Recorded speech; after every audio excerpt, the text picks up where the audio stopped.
और एक्चुअली जिस टाइम पे मैं गया था उसमें, तो I am the only one who is the youngest entrepreneur okay at the okay, time. That's great, that's great. ठीक है, तो अभी भी आप आई एम उनसे also the only one agri entrepreneur in Bhamashya Techno at that time. Okay, that's great to hear. Hey folks, I hope you guys are doing good in your life. Today I have brought a special person, Vimal Sharma, who will be sharing his entrepreneurial journey. So I met him a few years ago and he's doing good in his startup. So let us hear his story by him. Hey, I'm Saurabh Keshav, brings you to one of the most unscripted stories of entrepreneurs and their journeys. So if you are visiting the channel for the first time, make sure you hit the subscribe button and press the bell icon. Hey Vimal, how are you doing? I'm quite good, and my startup is working well right now. Okay. So, can you introduce a bit about yourself and about your startup theme or the place you belong? Actually, I belong to Jaipur city, Okay. and my family background is about we are born in a village area, and then my family went to Jaipur city. It about my village is about from here to about 15 kilometer away, Okay. and then I have a good knowledge of agriculture from about my early age, and that's why later I choose agriculture as a कहते हैं ना कि जैसे कि हाँ, जब अपन bio लेते हैं तो सोचते हैं कि एमबीबीएस करेंगे, और फिर अपन सोचते हैं कि यार एमबीबीएस तो नहीं हो पा रही, तो अब क्या ऑप्शन है, तो उसमें सब क्या चूज करते हैं, एग्रीकल्चर। हाँ। तो बेसिकली बायो के बाद में अभी जो ट्रेंड चल रहा है ना, उसमें सभी चूज करें बायो के अलावा अब दूसरी चीजें, नर्सिंग, नर्सिंग के बाद में फिर एग्रीकल्चर। यस तो यस। मेरे पास उस टाइम पे 12th में था, 12th में मेरे अच्छे स्कोर थे, पर फैमिली जो फैमिली पर्सन चाहते थे कि तुम जाके एमबीबीएस करो, पर मेरा था कि नहीं यार ये नहीं करना, और उसके लिए क्या पता किस्मत या कुछ था, तो मैं उतना स्कोर नहीं बना पाया ताकि मैं एमबीबीएस कर सकूं। Okay okay. फिर मेरा था कि 12th के बाद अपन को क्या करना है, तो फिर मैंने, मेरी हॉबीज थी एक्चुअली, मेरी हॉबी थी किचन गार्डनिंग करना ये सब, तो फिर मैंने सोचा अपन हॉबी को ही अपन आगे वो करते हैं। और हाँ। एक्चुअली 12th के अंदर मेरे को पता भी नहीं था कि एग्रीकल्चर भी वो कोर्स होता है। सारे रिजल्ट सब आ गए हैं, जब एग्जाम हो चुके थे, एग्रीकल्चर के एंट्रेंस हो चुके थे, उस टाइम पे मैंने देखा कि यार अपन एग्रीकल्चर कर सकते हैं, तो फिर मैंने एग्रीकल्चर चूज किया। और उसके बाद में ये था कि जैसे कि 2018 के अंदर मैंने अपना जो स्टार्टअप शुरू किया था, और उसी ईयर मैंने अपना जैसे कि अपना बीएससी एग्रीकल्चर भी उसी ईयर शुरू किया था मैंने। फाइन। तो तो उसके बाद आपने हाँ कौन से ईयर में स्टार्ट किया था अपना? हाँ 2018 के अंदर। 2018। ठीक है। तो उस टाइम पे जब आप बीएससी एग्रीकल्चर में पहली बार, शायद 2018 में आपका बीएससी एग्रीकल्चर फर्स्ट ईयर आओ। या ओके। तो फर्स्ट ईयर में आपको कहाँ से वो स्पार्क आया कि यार मेरे को ये करना चाहिए, बिजनेस करना चाहिए, स्टार्टअप करना चाहिए? कहाँ से वो रिस्क फैक्टर जनरेट हुआ? एक्चुअली फर्स्ट ईयर में था कि मेरे को क्या, जो बीएससी एग्रीकल्चर में जब मैं गया ना, तो उस टाइम पे मेरे को लैब्स बहुत अच्छी लगती थी, क्योंकि वहाँ पे प्रैक्टिकल्स दिखते थे। ओके। माइक्रोबायोलॉजी लैब होती थी, तो उसमें देखते थे कि हम माइक्रोब्स कैसे ग्रो करते हैं। एक्चुअली हमारे क्या डिपार्टमेंट्स होते हैं, तो हमारा बीएससी एग्रीकल्चर एमएससी नीचे होता है, तो मैं मोस्टली क्या अपना टाइम सारा मैं एमएससी के जो स्टूडेंट्स ना उनके साथ बिताता था, मैं लाइफ साइंस के। उसके बाद में फिर हमारी कॉन्फ्रेंसेस होती थी, तो वहां पर साइंटिस्ट आते थे बहुत, हाँ हाँ। मतलब स्टेट से, ऑल ओवर इंडिया से। तो वहां पर मैंने जब अपनी प्रेजेंटेशंस दी, तो उन्होंने मेरे को बताया कि ऐसे ऐसे तुम ये कर सकते हो। तो उसी टाइम पे अपने जो गवर्नमेंट ऑफ राजस्थान थी, जो हम्म, गवर्नमेंट ऑफ राजस्थान थी, वो अपना स्टार्टअप जो एक एटमोसफेयर क्रिएट कर रखा था हर जगह, बहुत मार्केटिंग कर रखी थी कि if you are a student and if you have a innovative idea you can join us. हाँ जी हाँ तो जी। उस टाइम, तो फिर मेरे को वो समझ में आया। फिर जब उस टाइम पे बहुत फ्लिपकार्ट और ये भी बहुत अच्छे मतलब नेम थे, ये हम्म, कुछ अमेजिंग नेम थे, इतने नहीं थे पर ये कुछ अमेजिंग नेम्स थे, तो वो बहुत अच्छे लगते थे कि हाँ एक दिन स्टार्टअप शुरू किया और फिर we can become a big company soon. तो ये था, पर मेरा आइडिया ऐसा कुछ नहीं था, कि मेरा था कि हाँ मेरे को कुछ क्रिएट करना है। Yes yes yes. तो उस टाइम पे ये था मेरा जो मैं चाहता था कि या I can also do a startup. Yes yes. क्योंकि मोस्ट ऑफ द स्टार्टअप क्या होते हैं कि फर्स्ट ईयर कुछ तो 6 महीने टिकते हैं, कुछ एक साल टिकते हैं, लेकिन 2018 से आप 2021 तक कंटिन्यू कर रहे हो, तो वो स्टार्टिंग स्पार्क अच्छा होना जरूरी है, वो जो बेस है वो अच्छा होना जरूरी है, या जो आपके पास था। ठीक है हम्म। ठीक है। तो अभी आपके प्लान्स क्या है? मतलब अभी आप अदर स्टार्टअप, एग्रीकल्चर स्टार्टअप्स भी देख रहे होंगे, सो आप कौन सा मतलब बढ़िया लगता है और क्या आप उनके अलावा कर रहे हो? एक्चुअली मेरा प्लान था 2018 से, ये था कि मेरे को कोई प्रॉफिट नहीं कमाना, मेरे को मेरे 4 साल हैं उसके साथ में स्टार्टअप करते रहेंगे, क्योंकि मेरा था कि लर्निंग फेज है, अपन स्टूडेंट है, आई एम स्टूडेंट, तो मेरा इससे हटके मेरे को कुछ नहीं करना। पहले मैं स्टूडेंट हूँ, उसके बाद में मैं एंटरप्रेन्योर हूँ। एक्चुअली मेरा मेन पर्पस ये था कि मैं स्टूडेंट हूँ तो मेरे को लर्न करना है, 4 इयर्स कुछ नहीं है, तो मैं स्टार्टअप भी करता हूँ, उसमें मेरे को लर्न नहीं करना है कि कैसे प्रैक्टिकल एक्सपीरियंस लेना है, कैसे मार्केटिंग करनी है, चाहे वो कितना टाइम लगे, पर मुझे लर्न करना है। और एक्चुअली मेरा प्लान था कि जैसे मैं अपने 4 साल पूरे करूंगा, उसके बाद में मतलब पूरा 100% टाइम भी दूंगा, अपने पूरा 100% जो एक्सपीरियंस है वो भी मैं उसमें दूंगा, तो वो ऑलमोस्ट टाइम अब आ चुका है। Great great great. तो आप 4 साल से सबसे बड़ी बात है कि मैंने मैक्सिमम स्टार्टअप्स में देखा है कि लोग स्विच भी बहुत ज्यादा करते हैं, मतलब अपना एक जैसे जैसे आपको एग्रीकल्चर पसंद है लेकिन आपने एक साल हम्म, मन भर गया तो छोड़ दिया, कुछ दूसरा करते हैं। हम्म। लेकिन जो वो लर्निंग वाली क्वालिटी है वो आपके अंदर अच्छी है, तो शायद आप और अच्छा ग्रो करोगे आगे। एक्चुअली मैंने मेरा बैनर था फार्म व्हील, जो मेरा ब्रांड नेम है, हाँ जी, हाँ उसके जी। बैनर के अंदर मैंने मोर देन 25 अलग अलग प्रोडक्ट्स और अलग अलग सर्विसेज मैंने क्रिएट करी है, मैंने उनको समझा है, बनाया है, तो मैं एक तरीके से एक्सपीरियंस बेस पर मेरे पास काफी अच्छा एक्सपीरियंस है एग्रीकल्चर के अंदर। हम्म। और बाकी जो बात रही रेवेन्यू की, तो मैंने रेवेन्यू भी जनरेट किया है, ऐसे नहीं कि मैं हमेशा लॉस में था। हाँ जी, हाँ जी। मैंने जितना भी कुछ था, मैंने जितना भी किसी चीज में लगाया उतना मैंने कस्टमर से वापस रिगेन भी किया है। मेरा मेन पर्पस ये था कि मेरे को प्रॉफिट कमाना है उनसे, मेरा था कि जितना अपन ने लगाया उतना अपन उनसे वापस ले, ब्रेक इवन क्रॉस करना था एक्चुअली। सही है, सही है। तो अच्छा, जैसे आप अभी स्टार्टअप कर रहे हो, ठीक है?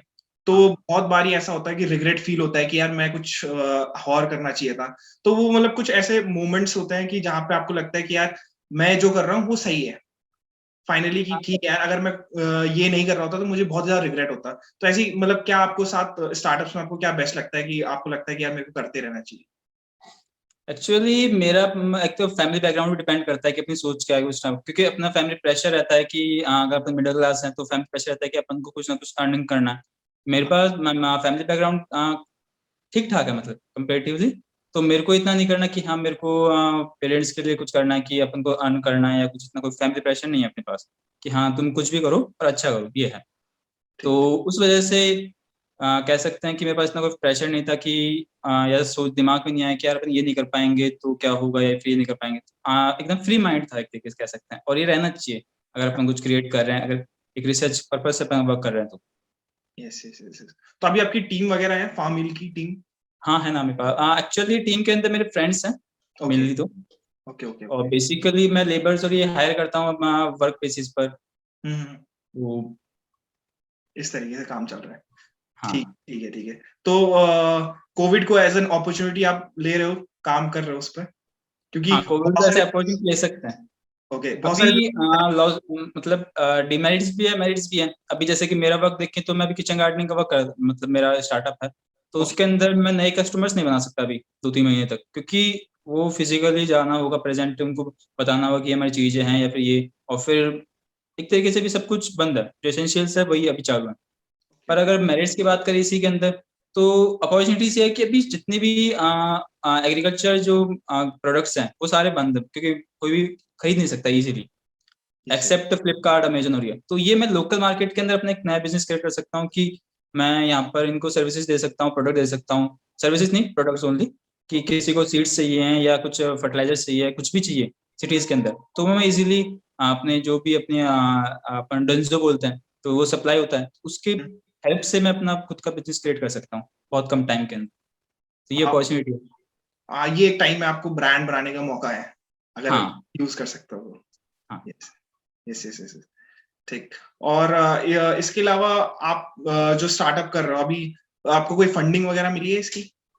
हाँ फंडिंग मेरे को इनिशियली मिल चुकी थी 2019 के अंदर, मिल चुकी थी 2018 में शुरू किया था, ओके, और 2019 के नवंबर एंड के अंदर मेरे को फंड मिल चुका था 1,20,000 रुपीज।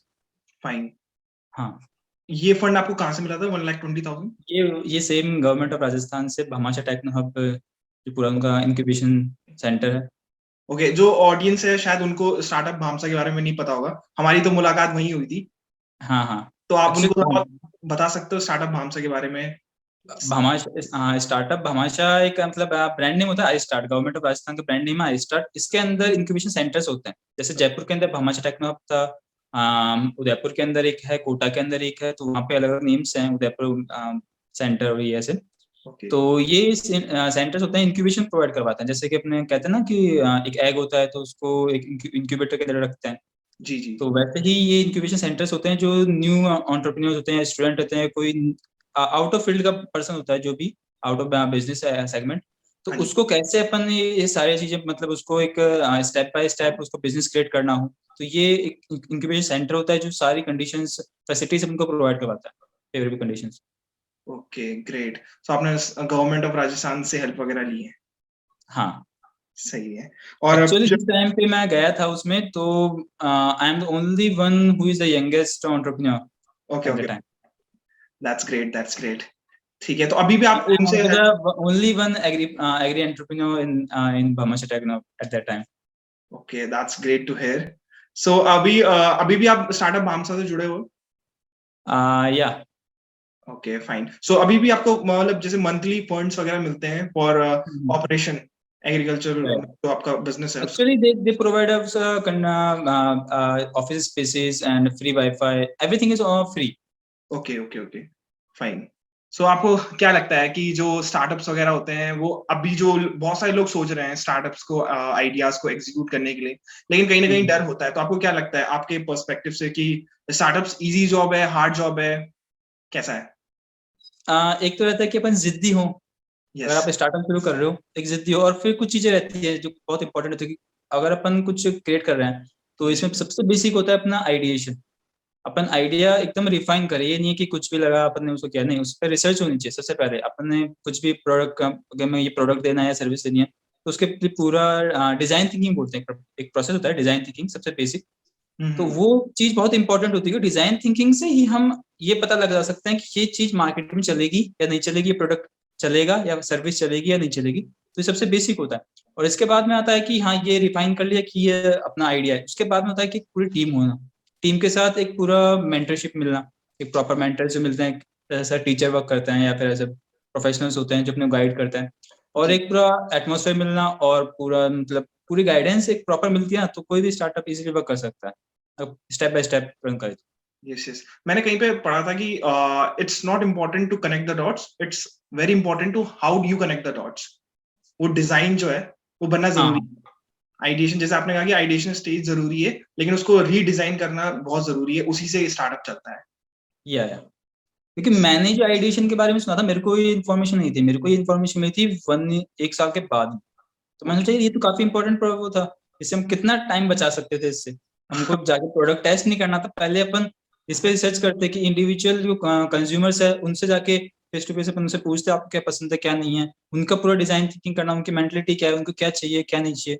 क्योंकि कोई भी जो अपना कंज्यूमर है या कस्टमर्स है, वो नहीं बता सकते कि उनको क्या चाहिए, पर उनकी साइकोलॉजी डिसाइड करते हैं कि हाँ इसे ये चाहिए या फिर ये चाहिए। तो उसको अपन पूरा डिजाइन मैप करके फिर अपन देख सकते हैं कि हाँ इसको क्या चाहिए। yes yes yes, so this was all the good part of startups. So probably क्या क्या आपको failures या difficulties face हुई? For example family pressure इतना अच्छा मतलब इतना ज्यादा नहीं था, so वो हाँ, तो चलो एक प्लस पॉइंट था। उसके अलावा क्या मतलब वो आपको स्टडीज में दिक्कत हुई? कभी कभी लगा कि ड्रॉप? स्टडीज में मेरे को प्रैक्टिकल्स पसंद थे, थ्योरीज मेरे को थी पसंद नहीं, तो हाँ मैं बंक कर लेता क्लासेस। ऑलमोस्ट मेरी कभी कभार अटेंडेंस 40% जाती है, कभी 50, मतलब इंपॉर्टेंट रहती थी कि 75%, हाँ मिनिमम 75%, फिर 30-40 यहाँ तक पहुंच जाती थी कभी कभार, 30 तो यूजुअली किसी के सब्जेक्ट में। तो हाँ। वहां पर फिर गवर्नमेंट की पॉलिसीज होती है, तो वहां पर वो एडवांटेज देती थी कि जो राजस्थान जो गवर्नमेंट और राजस्थान की पॉलिसी थी, और जो अपने मिनिस्टर ऑफ एचआरडी है उनकी पॉलिसी है हम्म, कि स्टूडेंट्स को अगर अटेंडेंस कम पड़ती है, तो जो जो अपने वीसीज होते हैं जो यूनिवर्सिटीज के, वो हाँ जी। आफ्टर कंसर्न या पूरा प्रॉपर देख के कि क्या किया है क्या नहीं किया, उसके बाद अलाउ कर सकते हैं। तो मेरे को वो हमेशा फेवरेबल मिलती थी कंडीशंस, जो हमारे वीसीज थे वो समझते थे एक तरीके से हमें अच्छी तरीके से। तो ये फायदा रहा स्टडीज, हाँ, मतलब कोई प्रॉब्लम नहीं आई? प्रॉब्लम नहीं आई एकदम। और बाकी क्या होता था कि जैसे मैं बताऊं, हाँ हमारी यूजुअली मेंटलिटी होती है कि हाँ कल एग्जाम है आज पढ़ लेते हैं, ये होता है बेसिकली, यही होता हाँ है ना। हाँ तो जी। जब मैं सेमेस्टर एग्जाम्स होते थे, मिड टर्म होते या एंड सेमेस्टर होते, तो मैं कभी कभार सब्जेक्ट पढ़ता था। हाँ तो हाँ, मैं सुबह सुबह रिवाइज करता था मेरे फ्रेंड के साथ कि तूने पढ़ लिया तो मेरे को पूरा पढ़ा दे तू, पढ़ा तो दे। वो 1 घंटे के अंदर 2 घंटे का पेपर मेरे को समझा देता था। 1 घंटे के अंदर 2 घंटे का पेपर। तो मेरे को फिर एग्जाम में पता लगता था, अच्छा ये सब्जेक्ट में ये चीजें थी, ये तो बहुत इंपॉर्टेंट है। फिर मैं एग्जाम होने के बाद में वो बुक लाके वो पढ़ता था। और बाकी प्रैक्टिकल्स मेरे को काफी अच्छे सीखने को मिले जब किचन गार्डन में आता हूँ, क्योंकि फार्मर के पास मैं कंसल्टेंसी देने जाऊँ, वहां पर एक क्रॉप होती है। जब मैं किचन गार्डन लगाता हूँ तो यहाँ पर एक ही टेरेस पर 10 क्रॉप्स होती है एक साथ। तो एक्सपीरियंस के हिसाब से देखिए, नॉलेज के हिसाब से मैं कहीं इंटर्नशिप करता तो मेरे को यहाँ पर ज्यादा बेटर मिला सीखने को। और सो बाकी टीचर्स अच्छे थे जो मैं पढ़ाते थे काफी, उनका भी एडवांटेज मतलब उनका सपोर्ट ही है आज। हाँ हाँ, यहाँ तक पहुंच गया। हाँ ओके, सो आपकी नॉर्मल लाइफ चेंज हुई, मतलब जैसे अभी नॉर्मली क्या होता है कि कॉलेज डेज में लोग मजे उड़ाते हैं, ऐश उड़ाते हैं, तो और थोड़ा सा मैंने ऐसा मतलब नोटिस किया कि जो लोग स्टार्टअप वगैरह करते हैं थोड़ा सा एक मेंटल प्रेशर होता है, तो आपको लगा कि आपकी नॉर्मल लाइफ से थोड़ा सा अलग हो रहा है? नॉर्मल लाइफ में मेरी हॉबी के साथ था ना, तो इसलिए मेरे को कुछ अलग नहीं लगा। ओके। और कभी कभार प्रेशर हो जाता है तो मैं क्या करता हूँ, थोड़ा स्विच ऑफ कर देता हूँ। जैसे कि फोन होता है कि ज्यादा कोई साइलेंट कर दो एक दो हाँ दिन के लिए, तो वैसे मैं स्विच ऑफ करता था, थोड़ा सा बाहर आता था, थोड़ा घूमता था एक दो दिन के लिए, फिर वापस इच्छा करते हैं आपको कुछ करना है, फिर मैं वापस आता था, क्योंकि हॉबी थी मेरी। तो हाँ मेरे हाँ। को काफी अच्छा लगता था। मैं ऐसे मान लो कि मेरे को कभी कभी इच्छा करती तो मैं रात को 2 बजे 3 बजे तक नींद नहीं आती ना, तो मैं यही करता हूँ कि हाँ अपन क्या कल क्या करना है, क्या प्लान करना है। तो वो मेरे को अच्छा लगता है, मतलब बिजनेस प्लान बनाना, कुछ भी बनाना, कुछ भी मतलब स्टार्टअप रिलेटेड कुछ भी करना हो, तो मेरे को ज्यादा बेटर लगता है। करेक्ट। तो इसके अलावा जब आप स्टार्टअप करते हो, ठीक है, और मैक्सिमम लोग आज के टाइम पे क्या है कि एक स्टार्टअप कल्चर बन चुका है इंडिया में, क्योंकि या अनएम्प्लॉयबिलिटी बढ़ रही है और बहुत सारी चीजें हैं, मतलब गवर्नमेंट जॉब्स कम हो चुकी हैं, प्राइवेट जॉब्स बहुत कम हो चुकी हैं, कोविड भी चल रहा है, इस तरीके के केसेस भी आ रहे हैं। तो आपको क्या लगता है कि जब कोई स्टार्टअप करता है, हाँ हाँ। तो स्टार्टअप करने में वो जेन्युइन एडवाइस की, अगर आप, क्योंकि देखो हर कोई बिजनेस नहीं कर सकता, हर कोई स्टार्टअप नहीं कर सकता, क्योंकि उसके लिए चाहिए कुछ। अब आप बैकग्राउंड मतलब पूरा सराउंडिंग्स भी इंपॉर्टेंट चाहिए ना, कि कहाँ पर रहता है अपने। अपन तो एकदम अच्छी जगह थे, जयपुर सिटी के अंदर बेस्ड थे, तो यहाँ पर सारी फैसिलिटीज मिल रही है। अब मान लो कोई अपन यहाँ से ओवरसीज होता है, थोड़ा दूर रहता है, बाहर रहता है, मान लो विलेज एरिया में था, तो वहाँ पर कंडीशन बहुत डिफरेंट होती है।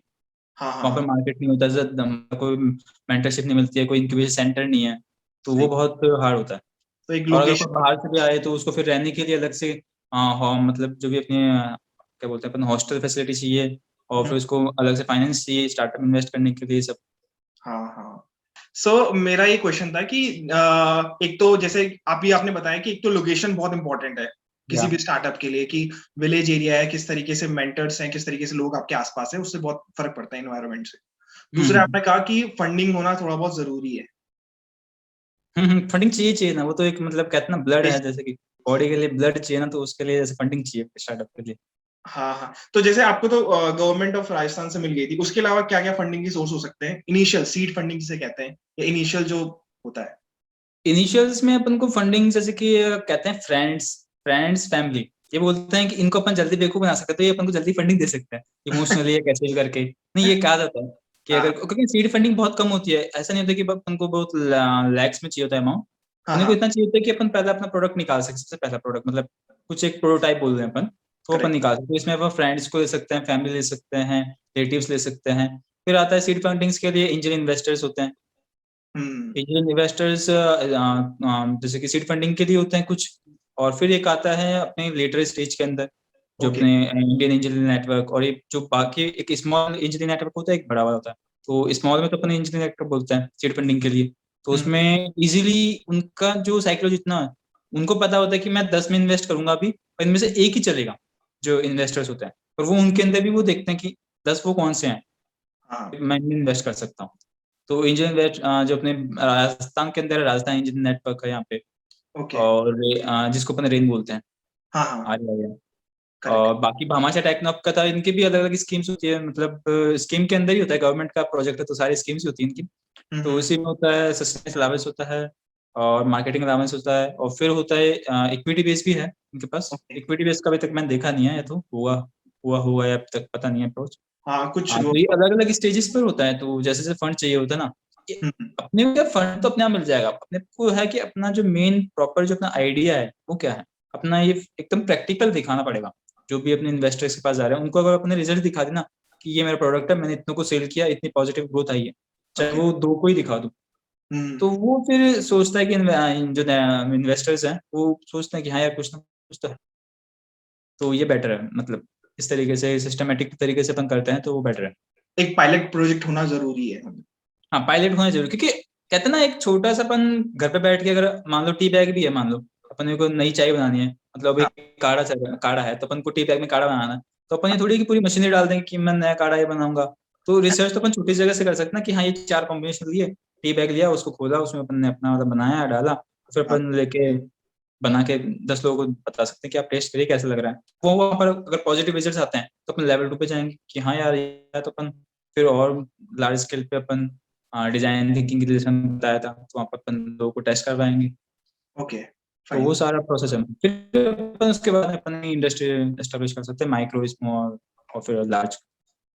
So the last question is कि एक तो लोकेशन चाहिए, फंडिंग चाहिए, ठीक है, और टीम भी इम्पोर्टेंट है, टीम होना चाहिए टीम साथ होना में, चाहिए। प्रॉपर टीम बहुत इम्पोर्टेंट है। Okay, fine. सो मेंटेलिटी क्यों नहीं चाहिए, कैसी होनी चाहिए, सॉरी, क्योंकि आप अगर स्टार्टअप स्टार्ट कर रहे हो तो वो लीडरशिप क्वालिटीज होनी चाहिए, क्योंकि आपको टीम भी बनानी है अपनी, फंडिंग भी चाहिए, ये है। हम्म। और अगर इन्वायरमेंट अच्छा नहीं है तो आपको फिर इन्वायरमेंट के साथ भी कॉम्प्रोमाइज करना पड़ेगा, या उस तरीके का इन्वायरमेंट बनाना पड़ेगा अपने लिए। सो उस तरीके से क्या क्या क्वालिटीज आपको लगती है आपके अंदर हैं जो आपको 3.5 साल तक लेके आई हैं यहाँ तक? एक्चुअली मेरा ये कि मैं किसी चीज को अगर मैं सोचता हूँ कि मेरे को करना है, तो मैं भले ही 2 महीने हो जाए, 3 महीने हो जाए, मैं क्या प्रोजेक्ट्स होते हैं मेरे पास, मैं ऐसे करता कि मेरे को एक स्टार्टअप का एक चल रहा हूँ, मेरे को जो प्रोजेक्ट अच्छा लगता है ना, मैं उस प्रोजेक्ट पे वर्क करता हूँ, फिर उसमें रिजल्ट आते हैं अच्छे, अच्छी बात है। नहीं आते हैं तो मैं दूसरा प्रोजेक्ट मेरे पास होता है, तो साइड बाय साइड दूसरे प्रोजेक्ट में करता रहता हूँ अपना। तो एक प्रोजेक्ट में रिजल्ट आते हैं, कोई दिक्कत नहीं, जब तक दूसरा प्रोजेक्ट चलता है मेरे को उसमें इंटरेस्ट आ जाता है, इसमें रिजल्ट पॉजिटिव आए या नेगेटिव आए, पर दूसरे प्रोजेक्ट भी होता है। तो मैं एक बात ना कि यार अपने पास अपने रिजल्ट पॉजिटिव नहीं आए, बहुत हाँ, टाइम दिया, तो उस टाइम में बिजी रहता था मैं दूसरे दूसरे प्रोजेक्ट में, तो वो सोचने का टाइम नहीं मिला कि मैं इसमें फेल हो गया। और फिर फेल का ये नहीं था, क्योंकि एक बार कहते हैं ना कि अगर अपन किसी चीज में फेल होते हैं तो अपन 10 चीज सीखते भी हैं पहले। करेक्ट, करेक्ट, तो करेक्ट। वो लर्निंग थी मेरी, तो मेरी मैं पहले से मेंटली बना था कि अपन को सीखना है। मैं प्लांट ग्रो करता था, मैं देखता था कि कितने दिन तक बिना न्यूट्रिएंट के रह सकते हैं, तो मैं मेरे को पता था ये शायद डेड होंगे, तो मेरी तो पर्पस ये था कि इनको डेड कितने दिन में होना है। तो उस पर्पस से मैं अपने अलग अलग रिसर्च प्रोजेक्ट करता था, फिर करेक्ट। मैं जाके उनको मार्केट में टेस्ट करता था। तो मेरे को कभी भी ये नहीं लगता था कि यार मैं फेल हो गया, ये नहीं, क्योंकि मेरे पास रहता था कि हाँ मेरे पास दूसरा प्रोजेक्ट है, मेरे को वो भी करना है, मेरे को इस पर पूरा टाइम नहीं देना। जी। तो इस मेरा ये था कि मेरे पास सिर्फ एक ही प्रोडक्ट है, कि मेरे पास सिर्फ किचन गार्डनिंग है या वर्टिकल फार्मिंग है, मेरे हम्म। पास ऐसे आप बोलोगे ना कि मेरे को अगले 2 साल क्या करना है, तो उसके मेरे पास प्रोजेक्ट लिस्ट है मेरे पास खुद के। Good, good, good. ठीक। सो ये आपकी स्टार्टअप जर्नी थी। बहुत मजा आया आपके आपके साथ बात करके। जी so I am working on this project जहाँ पे मैं कुछ अनस्क्रिप्टेड एंटरप्रेन्योरल जर्नीज लेके आना चाहता हूँ, जो बिल्कुल बेसिक से स्टार्ट किया है जिन्होंने, और बिल्कुल मेरे क्लोज में है, इसलिए so thank you for coming to the podcast. या और बाकी आपके जो सोशल हैंडल लिंक्स है वो मैं सारे डिस्क्रिप्शन बॉक्स में डाल दूंगा, ताकि people can collaborate with you, क्योंकि बहुत सारे लोग होंगे जिनको एग्रीकल्चर स्टार्टअप करना होगा। अगर वो इस वीडियो के आते हैं, अगर इस वीडियो पे आते हैं, so they could contact you, that's why, okay. For collaboration और something like that. Actually right now I am providing agriculture consultancy also, तो जिसको भी स्टार्टअप करना तो मैं कंसल्टेंसी बेस पे स्टार्टअप को पूरा गाइडेंस दे सकता हूँ। Great, great. So that's a big opportunity for the people who wants to grow in agriculture field, और जिनको स्टार्टअप या बिजनेस करना है एग्रीकल्चर फील्ड में, we have विमल भाई, so he will guide you. Okay, Okay, so thank thank you Vimal भाई, thank you very much. So bye. Bye.